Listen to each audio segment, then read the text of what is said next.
Donc là, on passe cette fois-ci donc au sujet de Ecricom 2024 et après on passera à l'analyse de Géopo avec Bénédicte. Donc là, faut-il lutter pardon, contre les délocalisations. Donc pour le coup ici, une formulation qui est assez explicite et qui est, j'ai envie de dire, pas trop problématique au niveau de la manière dont c'est posé. Une forme interrogative comme on l'a relevé, tout comme le sujet hein, d'ailleurs. Ici, donc on va décortiquer le sujet, donc qui est composé, je dirais, en 3-4 parties. Donc le faut-il dans un premier temps, lutter contre et délocalisation.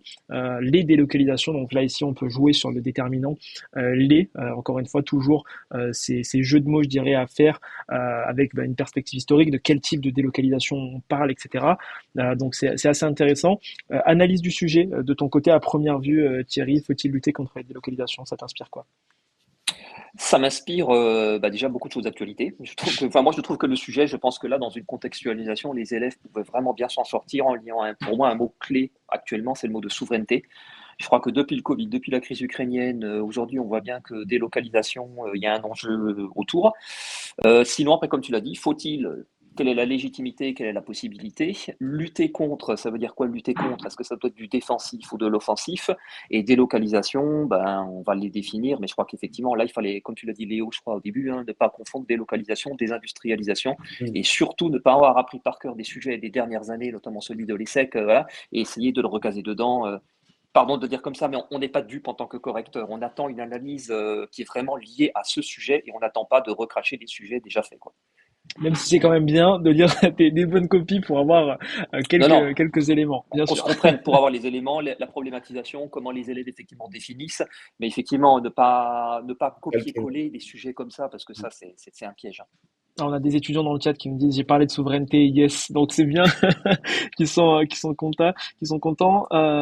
Sacha, donc un étudiant, je pense de Thierry qui est aussi présent, donc ça fait plaisir à voir. Donc on va passer sur la partie donc de définition des termes, sur notamment la délocalisation, donc analyse de Léo qu'on va mettre directement à l'écran avec la définition des différents termes et notamment celui de délocalisation avec une subtilité ici que tu as eu Léo en distinguant la délocalisation relative de la délocalisation absolue. Donc encore une fois, cette idée d'indicateur qu'évoquait Thierry, qui est essentielle. Il faut vraiment aussi avoir des éléments de mesure, je dirais, des différents éléments. Comment on mesure finalement qu'une délocalisation est effective, à quel moment elle est présente, etc. Et donc là, bien évidemment, se servir d'éléments de mesure. Léo, je te laisse du coup développer un petit peu plus sur ta définition du terme délocalisation. Oui, bon, alors déjà, dans un premier temps, enfin, c'est une définition qui peut paraître assez simple, hein, mais c'est une délocalisation, c'est juste la création d'une unité de production à l'étranger, sachant qu'on n'est pas une entreprise de cette nationalité-là. Donc, c'est le fait des firmes multinationales la plupart du temps.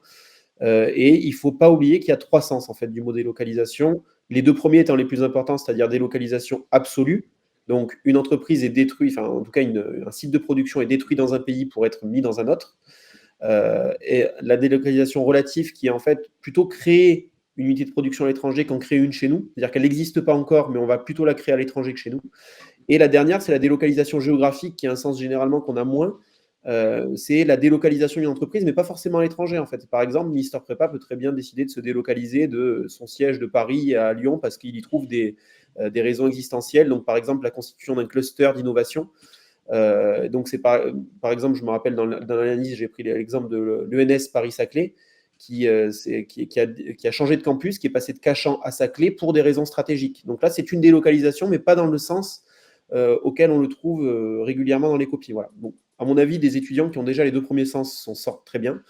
Mais c'est un petit plus d'avoir ce dernier sens qui permet de faire un argument en plus sur les clusters d'innovation avec Krugman, Marshall, etc. Ok, hyper clair. Donc ça nous amène ensuite vers une problématique, un exemple de problématique, Thierry, toi que tu aurais bien aimé ou que tu identifies à première vue avec ce sujet-là.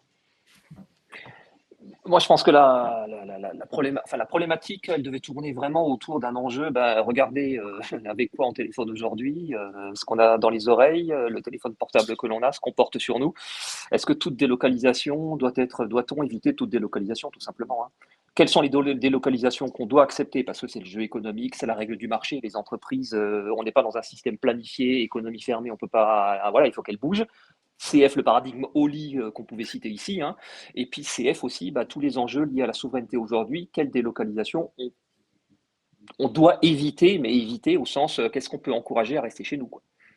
Je pense que Ok. ça tournait sur ce paradoxe, hein. En tant que consommateur, on aime bien les délocalisations parce que ça coûte pas cher quand on va faire les courses, hein. Et puis après, en tant que consommateur aussi, ou en tant que citoyen, j'allais dire, voilà, il y a certaines délocalisations j'allais dire, qui coûtent cher en cas de crise profonde et grave. Hyper clair. Et après, finalement, ici, on avait aussi la dualité qui fallait peut-être mettre en exergue, en fait, finalement, dès l'introduction, avec finalement les États qui luttent contre les délocalisations et de facto contre les entreprises. Donc, finalement, cette dualité privée-publique qu'il fallait peut-être mettre en exergue dès l'introduction, non?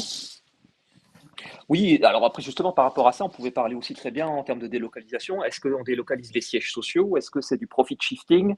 Les enjeux de délocalisation peuvent aussi tourner là-dessus. Donc, on parle aujourd'hui en France d'une dette publique élevée, il faut qu'on trouve 20 milliards d'économies. Ben, regardez les sommes d'impôts sur les sociétés qu'on n'a plus du fait de cette délocalisation des centres de décision de certaines entreprises. Donc, je pense que, voilà, on pouvait effectivement, on pouvait tourner autour de ça, oui. Et du coup, Entre autres, hein. oui, oui. Et j'allais dire peut-être finalement c'est un peu téléphoné. Une accroche, par exemple, en parlant de la dette publique, forcément, gros fait d'actualité, peut être hyper intéressant ou pas forcément. Pour moi, bien évidemment, ça montre que l'étudiant sait faire le lien entre une actualité récente en France avec un thème beaucoup plus général de la délocalisation, oui. Mais on pouvait faire référence, bien évidemment, à tout ce qui tournait autour du Covid, tout ce qui tournait autour de la crise ukrainienne. Enfin voilà, je pense que là, pour le coup, il y avait de quoi faire. L'étudiant avait de quoi s'ancrer vraiment dans l'actualité récente pour nous faire une entrée en matière vraiment percutante et originale, quoi. Donc là, des étudiants vont quand même pouvoir se démarquer. Et je pense qu'il y a des accroches qui peuvent être un petit peu plus justement originales sur ce sujet 2.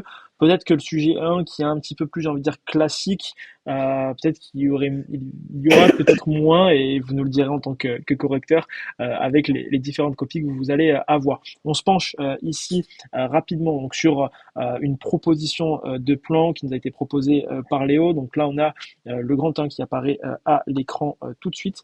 Donc les délocalisations émanent de choix privés, libres et pertinents à une échelle individuelle, mais aussi collective. Léo, je te laisse la parole. Ouais, c'est un peu ce que disait Thierry, en fait, cette partie, c'est-à-dire que, entre guillemets, de quel droit l'État pourrait imposer à des entreprises privées, à des gens qui sont libres, en fait, d'arrêter de délocaliser, en fait. Donc la partie 1, elle part plutôt de cette idée-là, en disant, et en plus que l'État, il trouve son compte d'une certaine manière. Pourquoi? Parce que, dans un premier temps, c'est le premier argument, si les entreprises et les entrepreneurs délocalisent, c'est parce que généralement, ils veulent s'imposer sur leur marché en baissant le prix de leurs produits, en fait.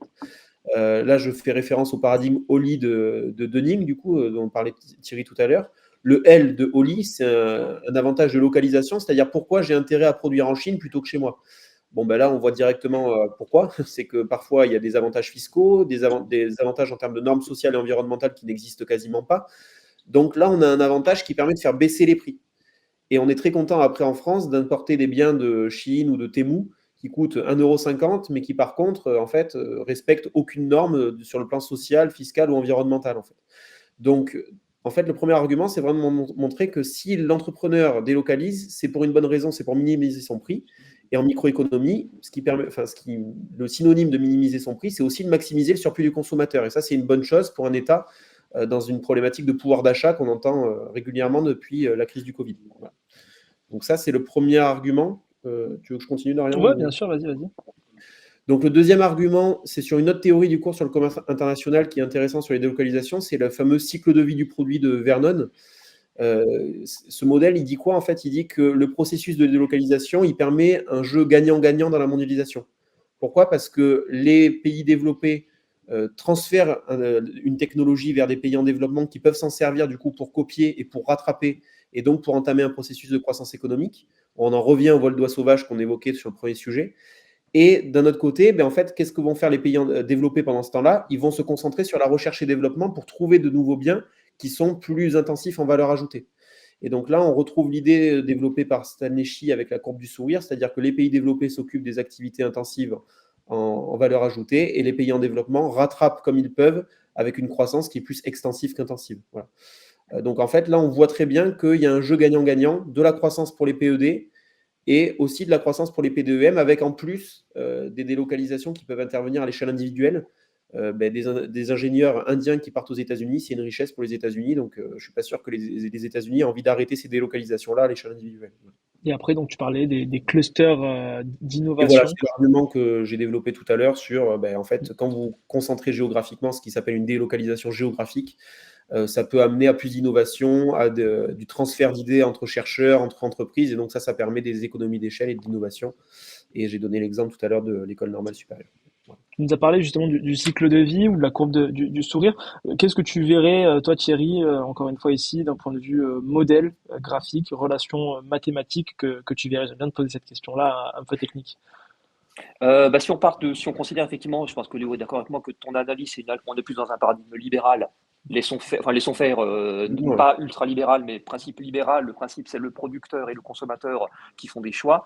Moi, je serais parti déjà sur, alors ceux qui maîtrisent peut-être un peu Ronald de Cause, le faire et le faire faire, parce que finalement, les délocalisations, c'est aussi lié à ça. Délocaliser, en français, ça veut dire le préfixe dé, et localiser, enlever du local, donc enlever du sol national. Qu'est-ce que j'enlève du sol national? Soit une entreprise qui existait, soit un fournisseur auprès duquel je me fournissais et je ne me fournis plus. Donc pour ceux qui maîtrisaient peut-être des courbes, justement comme le fait un peu Ronald de Cause sur le faire, quand il fait les coûts internes le coût marginal interne d'organisation, le coût marginal de recours aux sous-traitants, il y a un point optimal qui nous donne la taille optimale de la firme. On pouvait peut-être partir de là s'il fallait introduire des raisonnements microéconomiques. Et sinon, je pense que la courbe du sourire, comme tu l'as dit Léo, ça fait une représentation, et montrer que cette courbe du sourire, avec le temps, finalement, elle a tendance, effectivement, le sourire devient de plus en plus grand, j'allais dire, parce que, effectivement, tout ce qui est R&D et design va être concentré de plus en plus dans les pays développés, alors que la production va de plus en plus aller vers les pays en rattrapage, on va dire. Ok, hyper clair. Une deuxième partie où taxe un petit peu plus, finalement, pour autant, ces délocalisations ont des conséquences négatives qui peuvent inciter décideurs et entrepreneurs à lutter contre celles-ci. Ici, très rapidement, un des arguments que tu as avancé, Léo, pour ensuite passer à la fin de cette analyse du sujet 2. Oui, là, je pense que c'était la partie la plus simple, entre guillemets, c'est-à-dire le A, il parle de chômage, de désindustrialisation, le B, il parle de souveraineté industrielle, comme le disait Thierry au départ. Moi, je veux insister ici sur le C parce que c'est peut-être celui qui est le moins évident pour les étudiants et ça parle un petit peu de sociologie. Et moi, je pense que la sociologie, c'est assez important quand même puisque c'est ESH. Et en fait, dire que les conséquences des délocalisations, pardon, lapsus, des délocalisations sur le chômage, par exemple, ça crée des effets sociaux. Et pourquoi, à quoi on le voit? Par exemple, il y a un livre de Angus Deaton qui montre qu'il y a des morts de désespoir aux États-Unis liées aux délocalisations, puisqu'en fait, des ouvriers de la Rust Belt ont perdu leur travail et en fait meurent de désespoir parce que leur famille les a abandonnés, parce qu'ils ils sont au chômage et donc il n'y a plus de relations sociales. Et donc en fait, on en revient à l'analyse de Pogam et plus loin de l'analyse de Durkheim sur le suicide égoïste en fait. C'est-à-dire que quand on n'a plus son travail parce qu'il a été délocalisé, on perd la face, on perd les relations sociales. Et donc, au final, on arrive à une situation où ça peut aller jusqu'au suicide. C'est un mal-être social, mais ça peut aller jusqu'au suicide. Et deuxième argument, beaucoup aujourd'hui d'auteurs ont montré, notamment, je pense à Roderick, que le vote populiste était corrélé positivement aux délocalisations d'entreprises. Pourquoi? Parce que vous perdez votre travail à cause d'entreprises étrangères. Donc, dès qu'un parti vous dit on va fermer les frontières, c'est magnifique, effectivement, vous pensez que c'est magnifique. Et donc, du coup, Roderick montre très bien que la Rust Belt, donc la zone désindustrialisée aux États-Unis à cause des délocalisations chinoises, vote massivement pour Donald Trump aux élections depuis les élections de ces dernières années. Voilà. Hyper clair. Et pour le coup, là, je pense que c'est un argument qui est hyper intéressant, justement, d'avancer la partie sociale, inclure cette partie S. C'est vrai que dans la première partie, tu as évoqué une perspective historique, c'est hyper intéressant. Là, parler de la partie sociale, ça montre finalement aussi les conséquences et finalement peut-être la nécessité d'un pouvoir public à lutter contre les délocalisations pour le bien-être en fait finalement de sa population et analyse pour le coup ici qui est assez intéressante. Et après donc une troisième partie, toi t'aurais amené quoi un petit peu Thierry, et juste je t'énonce ce que Léo a mis et je l'affiche à l'écran pour les étudiants. Mhm. Plus que lutter contre les délocalisations en elles-mêmes, il faut lutter contre les raisons fallacieuses de ces délocalisations et savoir les attirer. Donc du coup avoir un pays qui est attractif pour justement attirer de l'économie externe. T'en penses quoi de cette troisième partie, Thierry, et qu'est-ce que tu aurais amené toi ici, je dirais en dernière partie de cette épreuve? Moi, j'aurais amené de toute façon dans la philosophie que donne Léo, hein, dans l'idée. Moi, je serais parti d'un article récent d'Emmanuel Combe, justement, où il parlait notamment quand il définissait les souverainetés, qui disait qu'il y avait 5 nuances de souveraineté. La souveraineté libérale, la souveraineté autarcique, la souveraineté mercantiliste, et surtout, il disait, il y a la souveraineté de rattrapage et la souveraineté technologique. Et ça rejoint un peu les analyses d'Isabelle Méjean ou d'autres économistes, je pense Mhm. à Vincent Vicard du CEP2I notamment, et Emmanuel Combe le dit, Sarah Guillou, dans son dernier ouvrage aussi de 2023, La mondialisation à l'épreuve, non, la souveraineté à l'épreuve de la mondialisation, c'était comme ça, où justement il disait que la délocalisation, finalement, qu'est-ce qu'il faut qu'on retienne chez nous? Ben, en fait, il faut qu'on retienne chez nous toutes les technologies d'avenir. On pense aux biotechnologies, nanotechnologies, l'armement aussi, hein, aujourd'hui. Mais donc, effectivement, avoir des politiques volontaristes et pas des politiques simplement purement défensives. Certes, le dumping, on peut bien mettre en place des droits anti-dumping, etc. Mais je pense que les pouvoirs publics doivent vraiment chercher effectivement à s'axer sur cette souveraineté technologique. Alors, le problème, c'est qu'on va rentrer de nouveau dans un jeu mercantiliste, CF, la politique IRA de Joe Biden, mais on peut penser au CHIPS Act, on peut penser à toutes les politiques qui sont mises en place au niveau européen par rapport à la souveraineté. Voilà, je pense que les étudiants avaient des éléments, mais pour moi, bien insister quand même dans cette partie, finalement, le jeu aujourd'hui, quand on pense à l'Europe, hein, vous connaissez peut-être cette phrase, hein, les Européens disaient souvent nous sommes des herbivores au milieu de carnivores, quoi, que les carnivores que sont les États-Unis et la Chine. Donc les Européens se rendent compte aujourd'hui qu'il ne faut pas être un herbivore, qu'il faut être un carnivore et que rapatrier sur son sol les chaînes de production essentielles actuelles et les chaînes de production de demain, les industries de demain, ça nécessite une politique volontariste. Donc il y avait toute cette partie aussi sur les politiques industrielles, justement, parce que Dani Rodrik en parle aussi beaucoup, politique industrielle, on peut citer moi, j'aurais cité Mariana Mazzucato aussi, justement pour finalement quelle politique mettre en place, notamment dans un cadre européen, pour justement relocaliser. Mais quand je parle de relocalisation, c'est pas faire revenir des industries qui sont parties, c'est localiser des industries d'avenir, quoi, oui. Et des étudiants qui disent le let's go, le combo Méjean Vicard qui passe, ça fait plaisir. Bah, après, encore une fois, hein, là, c'est des pistes qui, forcément, dit par les correcteurs, sont plus que positifs et valorisantes. Encore une fois, si vous n'avez pas forcément évoqué ces éléments-là, ça ne veut absolument pas dire que votre copie est bonne. Il y a énormément de sujets et de manières d'amener les différentes thématiques. Là, encore une fois, ici, c'était des pistes. Une dernière question et après, on va passer à la géopo. Parler de Robert Boyer pour savoir quel bien relocaliser. Est-ce que ça pouvait le faire? Alors, mes étudiants, mes étudiants en ont entendu parler sur les 2 ans, donc voilà, donc Robert Boyer, le modèle anthropogénétique, voilà, petit tag pour ceux qui comprennent. Non, simplement, Robert Boyer, vous allez voir son dernier ouvrage qui s'intitule Théorie de la régulation à l'état des savoirs. Il parle du modèle anthropogénétique, c'est-à-dire axé sur la santé, l'éducation, l'environnement. Donc voilà, relocaliser quoi? Relocaliser tout ce qui va avoir trait à l'anthropogénétique, donc à l'homme finalement.